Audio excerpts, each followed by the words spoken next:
Welkom bij weer een nieuwe aflevering van de Nederlandse Kubernetes Podcast. De podcast over Kubernetes voor iedereen. Ik ben Ronald Kers, hoewel we dit keer wat minder over Kubernetes zelf hebben, hè Jan? Maar over, Nee, nog steeds over Kubernetes, maar meer over OpenShift. Hallo, ik ben Jan Stomphorst. Ja, nee, ik denk Solutions architect bij ACC ICT. Ja, ik kijk of je aan het opletten bent. Ik ben zeker aan het opletten. Nee, het is nog steeds Kubernetes, maar het is OpenShift. En we hebben iemand van Red Hat bereid gekregen om over de nieuwe versie te praten. En wat ik wel heel interessant vind, wat ze dan weer nieuw brengen en hoe het in elkaar zit. Nou, dat gaan we dan naar Principal Solutions Architect Wael Eldoamiry. Welcome, Wael. Thank you. Can you please introduce yourself to our listeners?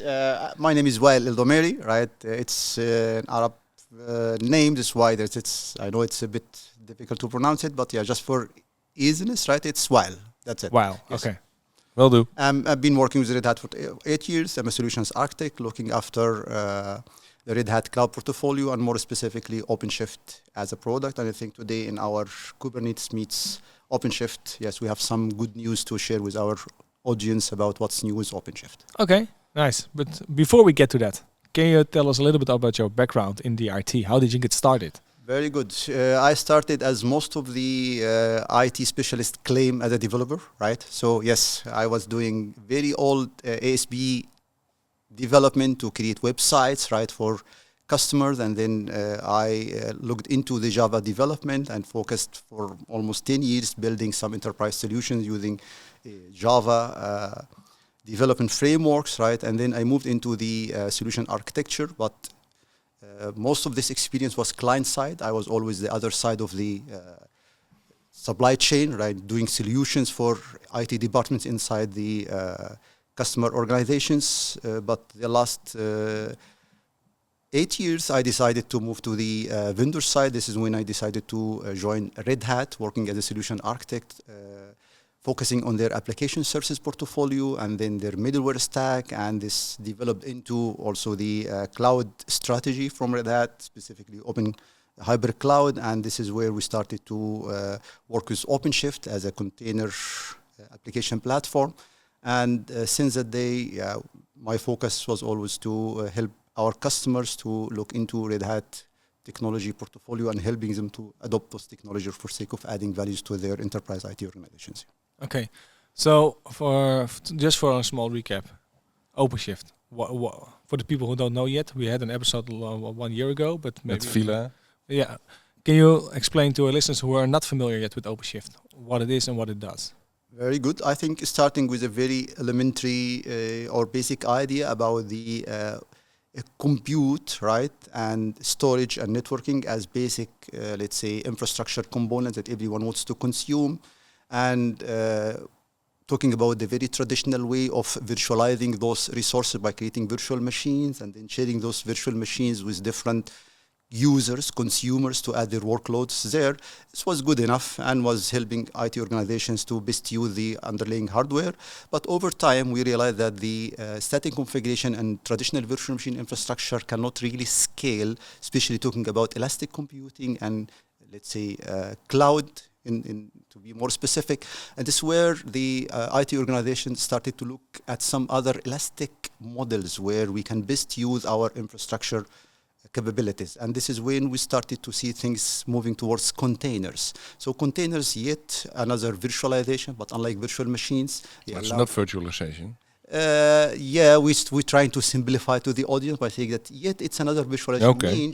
Means you have the underlying hardware and you will be able to share it across different, let's say, components called container in this case. Unlike virtual machines, yes, because they don't need guest operating system to run, they don't need static configuration. You don't have to say that I have to start a container with 2 GB of memory and 4 CPU like virtual machines. And also more important, they are very well designed to scale horizontally. And this what gives you the flexibility and very in line with the elastic computing. Comes with the containers a very big challenge with ability to run those containers securely at scale. Hundreds or thousands or even tens or hundreds of thousands of those containers. And this is where we started to look at the container orchestration and container management requirement. That yes, we need to have a layer to allow us to manage those containers securely at scale. Kubernetes is the de facto standard, is a very well-known orchestration engine, allowing IT organizations to scale those containers and run them securely, right, on different infrastructure. OpenShift is an application or container application platform built on top of Kubernetes, adding a lot of enterprise services on top of it, and allowing those services to be consumed by the IT, let's say, resources, either development teams, operations teams, security teams, networking teams, things like when you run those containers on Kubernetes, yet you need to have, let's say, software-defined networking, software-defined storage, you need to have logging, metrics, observability, traceability, you need to have development tools, right, for those developers to build their applications, pipelines to streamline the delivery end-to-end, GitOps capabilities to define system configuration, having single source of truth, and being able to tune their production environment according to the desired state in the. So all those services are well integrated and chosen by Red Hat with what's called opinionated, right, technology stack, integrated, well integrated into a platform called OpenShift. Okay. I hope this is. Wow. Well, so it's. You've told this many times, I guess, right? No. This was so smooth. This is very ad hoc question, very ad hoc answer. I hope it's not too long, right? No. Awesome. But actually, it's like a management shell above Kubernetes that brings all the open source tooling together in one place. And one word to remember about OpenShift. And this, I think, for all the audience, including development, operation, infrastructure, right, is that with the increasing demand, right, about adopting multi-cloud strategy and hybrid strategy, there is a need to have this common fabric that provides not only the capabilities, but also the seamless experience. For a while, forget about the technology, talk about the experience that every single administrator has to go through for being able to manage the infrastructure, either it's Azure or AWS or Google or on data center, on bare metal or virtualized. I want one unified way, one seamless experience to be provided to my administrators to be able to manage the infrastructure across the providers, and more important, to manage the workloads on top of it. And it's not, I think, a surprise that OpenShift allows this not only for containers. I think we are all aware that OpenShift also allows administrators or, let's say, platform engineers to also run virtual machines, because nowadays we have also OpenShift virtualization. So you can run your virtual machines next to your containers on the same platform across all the different infrastructure providers. And that's one of the new things. The virtual machine part? No, it's been around for 3 years now, but it's maturing. And today we'll share some good news, really good news for the virtualization administrators, some good new features added to OpenShift 4.17. Yes. Okay, now let's talk about those features. What can you tell us about it? So the latest version on moment of recording is 4.17. Yes, and it's very new baby, right? It's just, I think, 1 month old, right? Or less than a month old, which is, really good to talk about it and the new feature that comes with 4.17. More important, before we talk about 4.17, is to also highlight the fact that Red Hat is really committed to one single, I think, value to our customer, is that we follow the base of the community, right? And this is really challenging. Imagine that Kubernetes now, every 3 months, we have a new release. Mm-hmm. And Red Hat committed to follow the community release, trying to bridge the gap between the enterprise distribution and the innovation happening in the community. This has been a hassle for a very long time, that vendor distributing, let's say, Kubernetes distribution, which is N-3, N-4. And this leaves the enterprise IT into kind of a dilemma, right? We have seen very good new features in the community, but for those features to reach out to the enterprise distribution, it takes a year or so. In Red Hat, we follow the same community base. So every 3 months, we have a new release, and you can imagine what kind of challenges this. But is it also then the same version of Kubernetes then? Yeah, it's always N-1 because of course. You know the rule, right? We leave it to mature, right? Within the community, receive a lot of batches and fixes, and then we take it at least in a good state. So the version of 4.17 is Kubernetes version. I don't remember, but the N-1. If on top of my head I can just find it out. But it's all N-1. 130, I think. Yeah, something 130 like, is... 130, I think, -1, yes. And that's for Kubernetes, or is it also for the other open tools that are No, included? they're like, okay, as we said, it's just an opinionated set of open or we call them upstream Yeah, because projects. otherwise you have to like update every week. This is the point. Sometimes, for example, you get the most recent, let's say, for example, OpenShift logging, right? It's internally using Loki, right? Loki is an open source logging, let's say, project, right? So we don't have to necessarily update the Loki every time we upgrade our OpenShift, right? But when we upgrade Loki even alone, right, we make sure that we also provide backward supportability, right? To make sure that even with the new release, you still can run those new operators, right, on some older versions of OpenShift, as long as... It's also worth mentioning that, having said that we follow the community base, right, we still being able to give our customer support up to 2 years, which is really good, right? So yet you're getting every 3 months a new release, but if you stick to the even number of releases, means for 14, for 16, you will be entitled for 2 years of support. Oh, that's great. But Kubernetes itself is also going back for nowadays for, I think, 5 years with security patches. Are we talking about the community or the enterprise community distribution? version? Community is always there, right? But community, they give you support with no SLA, right? It's No, best of effort course. support. But Yep. yeah, if you are a vendor, you commit to your, let's say, SLA means you are entitled to get a full support, right? And then the product goes into different support cycles, right? Or phases, right? And accordingly, that SLA will change a little bit, including, for example, proactive batches, upgrades, right? Into, let's say, reactive means if you report an issue, it will be fixed. But overall, for business continuity, we guarantee 2 years of support lifecycle. Awesome. That's good. Okay. Now back to the what's new. What's new? Take What's it, new? take it Take away. it away. There are so many things, right, that come new with OpenShift 4.17, but what we'll do, we'll just try to highlight the most important parts, and we'll try to cover different, let's say, views, right, from administration, from day 0 setup installation, day 1 setup installation, day 2, let's say, operation, and also the security, and maybe, or not maybe, sure, we have to talk about AI, right? Since this is... So, one of the, for example, challenges, right, we have seen with our customer is that the ability to scale the cluster adding nodes, not because it's not doable, but because it actually depends on how did you install OpenShift. OpenShift comes with 2 different installation methods, one called IBI and UBI. The installer provision infrastructure means you offload everything to the installer, let the installer talk to the provider, create the virtual machines, the cloud instances, and then push OpenShift deployment right on top of it. Or UBI means you as a user, you provision all the infrastructure, the number of virtual machines required, do everything, and then the installer will run to install OpenShift services on top of it. And actually depends on the way you installed OpenShift, there was a different experience on how to add nodes.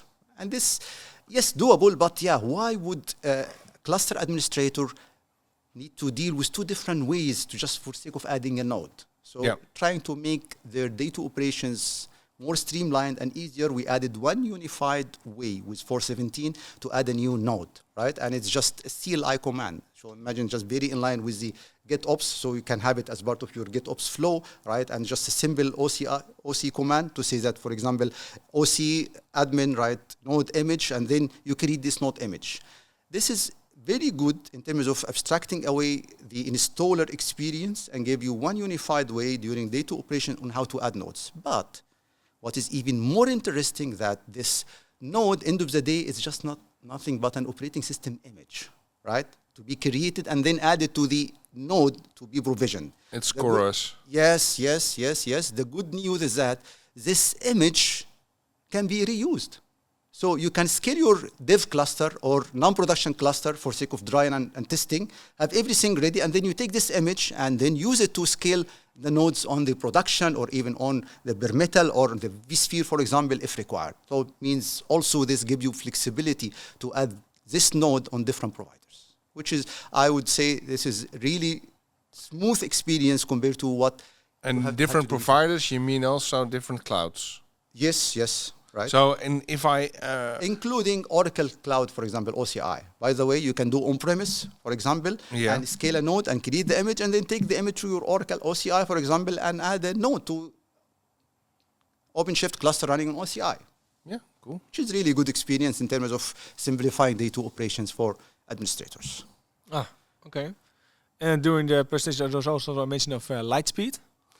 Yes. I think AI now is a very hot topic, and Red Hat is doing well and great in terms of introducing capabilities to the AI community in terms of developing, right, and training models, as well as the ML ops, right, hosting those models and building, let's say, scaling the implementation by pushing those deployments to production. But what we also thought of is, why don't we provide our first implementation using our tools, our LLM model and our ML ops, right, as part of the product capability? So introduce what's called OpenShift Lightspeed, which is AI-based assisted, right, kind of chatbot, right, assisting chatbot integrated inside the OpenShift Web Console. So for those administrators, they are half-learned or in their journey, right, about to kick off the full learning path, but they are not able yet to wait for touching production environments and learning how to manage it. You have the OpenShift Lightspeed, which is a very nice chatbot, right? You just ask Mr. Lightspeed what to do, right? So questions like, listen, I have a cluster and my manager is nagging all the time, asking for scaling this cluster from 3 nodes to 5 nodes. And I don't know how to, right? You just come to the Lightspeed and say, listen, how can I scale my cluster, right? And all of a sudden you get very clear instructions with assisted commands, right? You can just take them, give it a try and see the response. Not only that, you can also ask the Lightspeed, listen, looks like I have a problem in my cluster. Can you help me troubleshoot the cluster? How can I start? Starting from nodes, from pods, from networking, from storage, right? Has it access to the cluster? No, right? It means it cannot act on behalf of you for now. No, but it can read. It can read. Yes, it can. It's not problem solving yet. Yeah. But yeah, because we were just joking about this before the session. Like, even if it's the best ever AI technology, would you really trust it to manage your production clusters? I think the answer is no, right? No, at least for now. Yeah. We all trust Tesla, but we still doubt about the autopilot. Yeah. But it feels like a little bit like a co-pilot also, right? It's the same idea behind it. Yes. And I think we add most of the other features introduced to OpenShift that we wait for the customer feedback about the value of such capabilities introduced in the platform. And if we really see value, surprisingly, you will see that this will advance in a very fast way, right? Maybe with the next release, we will see that, the Lightspeed can really interact and start doing some action. So it's more than an FAQ on steroids. But AI-based means also for you to, or for the audience to know that the only source right now was fed to this model, the LLM model, is OpenShift documentation. Okay. So now you can imagine if we increase this span of the training to add our knowledge articles, our support, let's say, tickets, right, with definitely anonymous data because customer data cannot be exposed there, that I'm sure this will reach to a level where it can really do a lot of magic. Oh, And that's it's awesome. only for your instance of OpenShift, Yes, right? it's only the OpenShift Web Console capability, right? It's not used outside. No. OpenShift, Okay. yes. Cool. Perfect. And also we have some good news for those virtualization folks, right? Those are looking at OpenShift virtualization as an alternative option for virtualization. We have received a lot of queries about, first of all, OpenShift virtualization. We all know that, yes, we can now host virtual machines on OpenShift clusters, but most of the cases you will have multi-clusters, right? And those clusters, maybe they run on different locations, right? Between data center, cloud, whatever. And we do have the fleet management, which is Red Hat Advanced Cluster Management. This is a hub cluster where you can register all those managed clusters, and then you can do cross-cluster management. Yeah, it's like OpenShift and OpenShift. Yes, let's hub-spoke model, Inception. Right? But it's a hub cluster, right, hosted somewhere, and this hub cluster will be used as a single pane of glass where you can see all other clusters for sake of managing, right? Managing means you can provision, you can do data operations, you can scale, you can do whatever. What was lacking or what was missing there as part of the capability is the cross-cluster virtual machine observability. So now imagine you have 3-4 clusters. good, I'm able to manage, but I don't have one single view to understand, for example, how many virtual machines do I have? Right? How many of them are running? How many of them are healthy? How many you of them really are needed to static? go to every single point. Yes, unfortunately. But now, we say fortunately, we have the observability dashboard inside the RHACM, the hub cluster. So with a single click of a button, you get very nice dashboard where you can see how many clusters, how many nodes, how many virtual machines, how many of those virtual machines running, starting, stopped, with errors, failing. Not only that, but you can also look at the cross-cluster resource utilization. So overall, I can see across all my clusters, all my providers. If it's in Azure, in OCI. Does it really matter? Virtual machines are really a different workload. Yes. And virtual machines, then comes the backup equation back. Because I think in a container, you don't back up a container. Yes. But you back up a virtual machine. Yes. How do you do that then? Oh, you're taking us. This is outside the scope of the what's new, but but I'm just I'm more than willing to answer this question yet. So technically, right, every virtual machine runs within OpenShift runs as a bot. Not a surprise, because when you say start a virtual machine, what is happening behind the scene is that there is a bot to be created, and inside this bot there is a small container called virtualization launcher. This small container will talk to the host KVM. Because end of the day, OpenShift actually using KVM as a hypervisor, and then asking this Mr. KVM, please, can you start a virtual machine? From end user perspective, you don't deal with this pod. You don't deal with the virtualization launcher, but this is how the flow, right, works inside OpenShift. So yet there is a virtual machine created, but from management perspective, OpenShift looks at it as a pod, as a container, right? To stop the virtual machine, you just come to the pod and say, stop the pod. Yes, end user perspective or end user experience inside OpenShift virtualization, you don't see the pod. You come to the virtual machine, say, stop the virtual machine, start the virtual machine. But what is happening? You talk to the virtualization launcher, and this launcher talks to KVM to start, stop, and do whatever. So OpenShift comes with very nice capability called OADB, Open APIs for Data Protection. And this allows OpenShift to query all the objects created within the etcd, right? Along also with the back storage, if any distance volume, right? And then do a backup, full backup for those objects. So the virtual machine is nothing but just another CRD, right? Custom source definition created within Kubernetes. And can you do, because virtualization, can you do snapshotting and live migration and all those things? I would love everyone to just go to OpenShift developer. We have the developer blogs, right? And look for my name and look for something called the 25 FAQ from the field about OpenShift virtualization. Okay. And there we answer all those questions. Okay. We'll put it in the show notes. Yes. Yeah, we'll put it in the show notes. Virtualization, right, will provide you with all the enterprise features like virtual machine cloning, like taking a snapshot, backup, restore. You can also create a clustering. Workload clustering means you can host Windows clustering, RHEL clustering on top of it, right?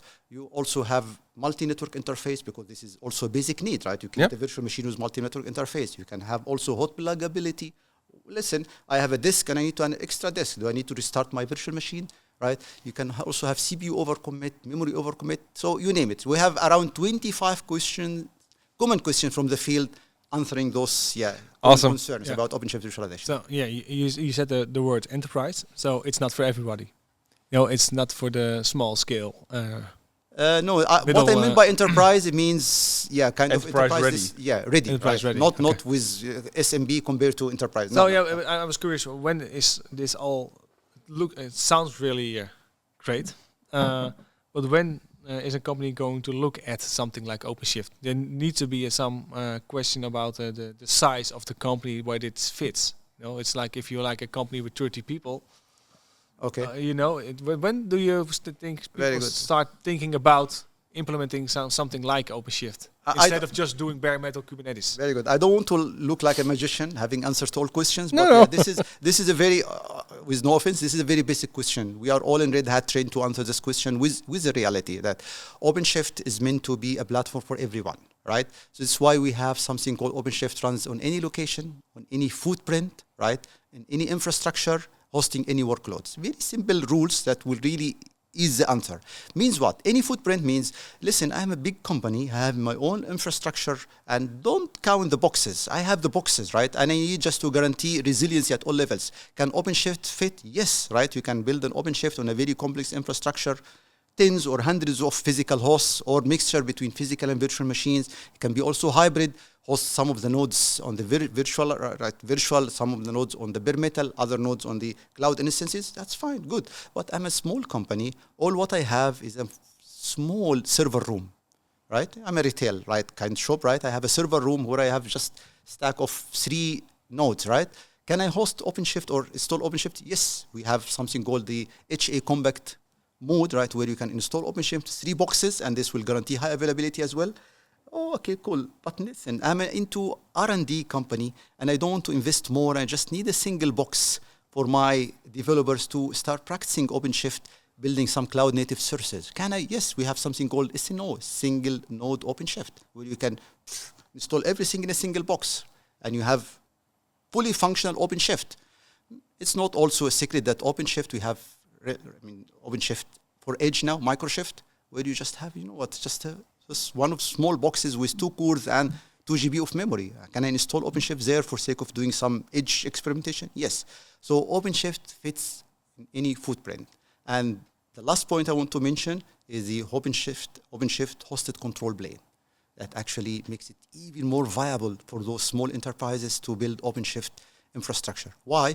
Because the overhead of having the control plane, right, is gone. Why? Because we now virtualized the control plane. The control plane, which is the master nodes, right, which is the wasting resources, can run now as actually containers. So imagine having a hub cluster where you can run the master nodes of other clusters on this hub, and then you keep adding worker nodes, scale the worker nodes the way you want. So 0 waste in terms of management or control plane. So answer to your questions, I think we are ready for any footprint, we are ready for any infrastructure, we're ready for any... Now I was looking for the case that it doesn't fit, I think the last one may be Edge, if I didn't mention it, but yeah, we are ready for Edge as well. Okay, Microshift can do a lot. Fair. Back to what else is new? Oh, good. So Speedlight, we talked about, right? There is a very interesting topic, but I think only our security folks will be happy with this, right? Red Hat for years praising and demanding and encouraging the platform administrators not to allow privileged container to run only, right? Because whatever, right, reasons, right, can happen that this container is compromised, it means you have root access to the host, and nobody knows what will happen, right? We all know, but yeah, let's claim that we don't know, right? So, and it has been a bit of challenge for a very long time with our customers. Why? Yes, if it's in-house development, I can control it myself. I can go back to my development team, asking them to remove everything that requires root access and enjoy those containers without root access. But the reality is there is a lot of third-party components, right, and independent software vendors still producing software that requires root access, like it or not, right? And for this, yes, we had a solution, which is what is the rules. Means go back to OpenShift and allow root containers. Means, Mr. Customer, it's a risk. You know about it. You agree? Do it. That's it. And take the risk. It was, I would say, I don't want to say workaround, but yeah, good solution, but with a risk, comes with a risk. And you need to keep an eye on the risk. Now, with 4.17, we introduce what is called running container in a user namespace. And this is a magic. Means what? The risk running a root container with root access, was always because the container runs in the kernel space. Yeah. And if the container is compromised, you have access to the kernel space, you have access to the system APIs. You can say mount a new disk, unmount storage, create new network interface, do whatever, magic, because you have root access. Now we are saying that, listen, our customers, for the first time, will allow you to safely run containers with root access, because we will let those containers run in the user namespace. Yeah. And guess what? What will be the worst case? The container runs with the root space within the user namespace. If it's even compromised, it's still right, with the user space In boundaries. their own silo. Yes, and outside the user space, guess what? They are not recognized as root access containers. So now we are able to But this is a standard Kubernetes feature. all the root access and whatever, right? This is what Red Hat introducing to OpenShift, right? So if, for example, you can just go to Kubernetes, run by default any. Yeah, but users namespaces are in the newest Kubernetes version is also implemented. Yes, yeah, because I'm not sure. For example, if we have to go back to the Git repository and to figure out. I'm sure you will find a couple of Red Hat engineers contributing there with the. Awesome. Yeah, but we all know that things are happening first in the community and then we start introducing them. So this is, I think, one of the key features, and it will solve a lot of problems. Also eliminate, reduce the risk completely by saying that for the first time, we are able to run containers with root access within the user namespace with no risk. And the only risk is just this user namespace will be compromised, which is just the limited access with the C groups and with the SecComp, with all these things happening right inside CoreOS. Forget it, right? Just, destroy the container and run it again if required. Yeah, so this is also a very nice feature, I think, worth mentioning, especially for our security or the DevSecOps teams, right? Yeah. Start, awesome. spreading the message around. I think it's a good way to still have containers that run root. I would say if I'm in charge of this, I will have a policy not to allow for by default deny, right? Yeah. Deploying, right, privileged containers, and if there is a case that requires really such, right, we ease the rule for a specific namespace or a specific workload, and then we introduce the user namespace to make it at least safe. Yeah, but as you said, the default is why do you need the root access? Just tell me I why. was just thinking, why would you need it? You don't need it. It's easy. Yes.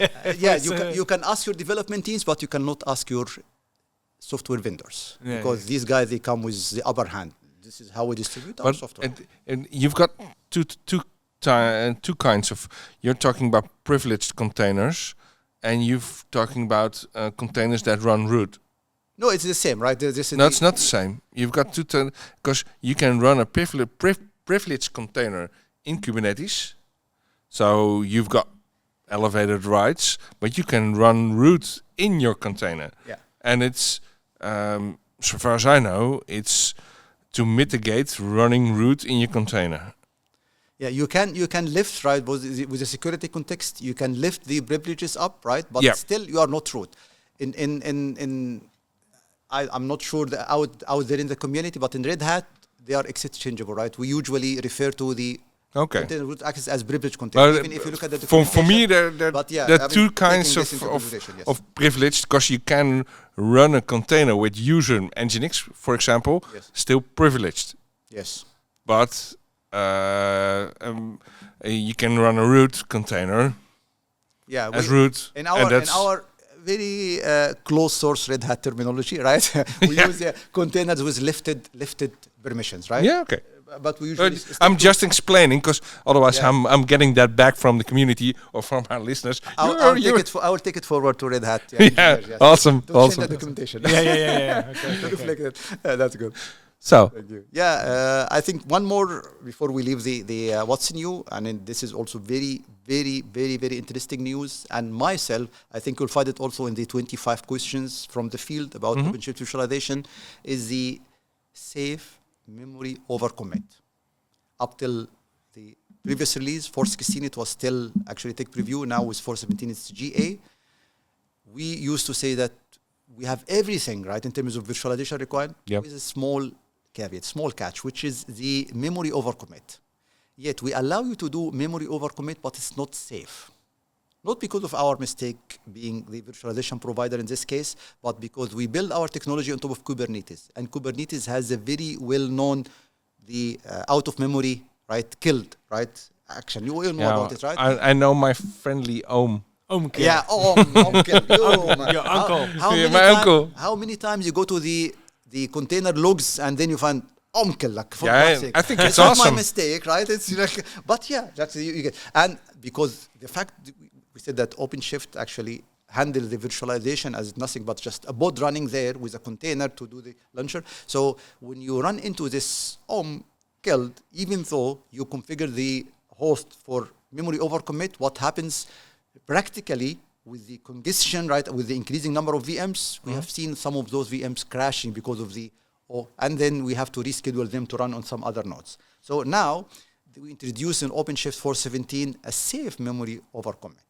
right? So we do large page swapping, right, and we do eviction, right, with again zero downtime for those virtual machines, and we guarantee that now if you go ahead and you do CPU overcommit next to it, memory overcommit, everything will be safe enough to keep your virtual machines up and running. And I myself have seen a lot of complaints, even during the very early presentations and running some demos. The first thing will be, listen, other vendors, other providers, this is a basic capability for years. We all agree, we all understand, and it is really doable in terms of virtualization, but the limitation was always coming from Kubernetes being the underlying orchestration engine. Nowadays, we have the solution introduced in 4.17, and it's GA for all our customers. This is too much to grasp in one session. No. I think it's very interesting to listen to everything we did, but also because you talk about very passionately about everything you tell. So it's very easy to listen to, and of course there are questions. But is there anything else you want to add, or? I think maybe we just close with another interesting feature, which is we're trying to increase the resiliency or cross-site resiliency. One of the very common deployment patterns for OpenShift is what's called the stretch cluster. So some customers, they love to have one single cluster stretched across 2 data centers. So imagine just you have 2 data centers and you want to create one OpenShift cluster, means one control plane.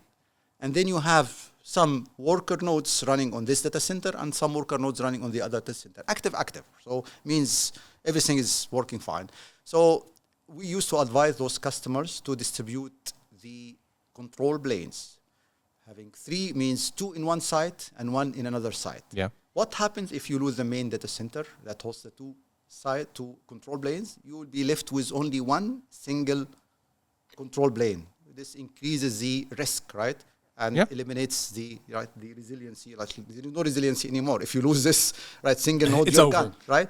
Yeah. So now we started to support the 5 kind of deployment topology, 5 control planes. So imagine having 4 or 5. You have the option 4 or 5. So also 4, not an uneven number. Yeah, which is a quorum, dilemma. But Red Hat, they have the magic, to do whatever they can, right? So you can have also the 4 or 5 deployment topology. Means you can distribute 3 plus 2 or 2 plus 2, and this will always leaves you with more than control plane, right? With the absence of one data center. But you need to understand that also to restore the quorum, right? You need to manually add the extra node if required. So imagine the case of 3 plus 2. You lost the 3 and you have 2, right? There is no quorum, right? So you have to manually intervene and add cluster one control plane. But at least at the incident of losing a data center, you are at least at least I still have 2 nodes, right? Not one where I just hoping that it's one. So this is one of the also features introduced, right, in OpenShift 4.17, right? Introducing this to increase the resiliency across data center. Cool. Okay. Well, I think we're ready for the final question. Yeah, I can do it this time. You can do it. I feel honored.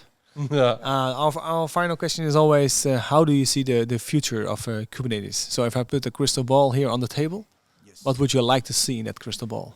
One of the things that I have seen also kind of increased in the awareness or the interpretation of Kubernetes, OpenShift for a while, Kubernetes is that we used to say that Kubernetes is a common fabric. Kubernetes abstracting away the providers. Kubernetes providing you with one common fabric across all the providers. But what also we have seen with the increasing also in terms of resiliency, right, being part of the infrastructure. For example, DORA, for example, right, regulations, and now it's mandated for all the FSI organizations to do operational resilience testing.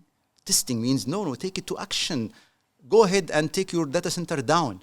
Go ahead and take your availability zone down and show me how your applications will behave in the absence of a data center. Chaos monkey. Chaos engineering. Chaos engineering. Yes, but at really massive scale, right? I cannot.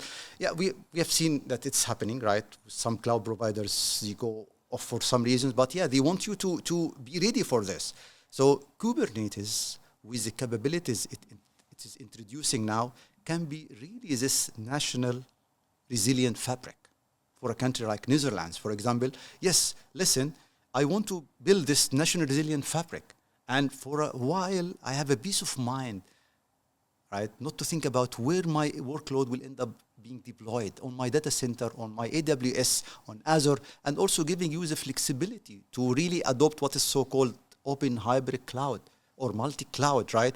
In reality, because till date, what is happening, yes, we have two providers, 3 providers, but end of the day, right, I have to deal with the provider in terms of how do I manage my infrastructure, how do I push my workloads, and how do I train my, let's say, no, Kubernetes is the answer to this question, and we started to see this in action. Some big organizations started to really rely on this operational resilience testing on building this national common fabric across all the providers, including even the local providers, right? You have some private cloud providers, some CCSP provider, right? Yes, also. So a virtual machine would be a pod, and a pod is called in AWS a pod, in Azure a pod, on-premise a pod, and somewhere else a pod. Not only that, right? It has the exact same life cycle management, right? That's awesome. No matter where it runs. Not only that, it also enjoys the scalability that comes out of those providers, whether it is VMware or it is AWS or it is bare metal. So you can imagine, right? Things that we used to spend days and nights for just sake of finding a solution, and it used to be very tailored, right? Very kind of plumbing solution. Nowadays, they come as just feature, capability, just to enable it and start using it. So I think the future is very promising, but what we have it will take a long way to get not only there. that, I think vendors, they have to work together more and more. Oh, because I don't see, honestly, one vendor in the picture can manage this huge demand and this huge expectation. So, and this is what we see in events like this, right? We're bringing all vendors together, enjoy kind of the collaboration and the adding value to our community. Okay. Cool. Thank you very much. Thank you Inspiring very much. words. Thank you. Thank you for taking your time to join us in this podcast, and we'd love to talk to you again in the future. I hope next time we run it in Dutch. Great. Thank you. Thank you very Okay. much. Bye. Bye-bye. Bye-bye.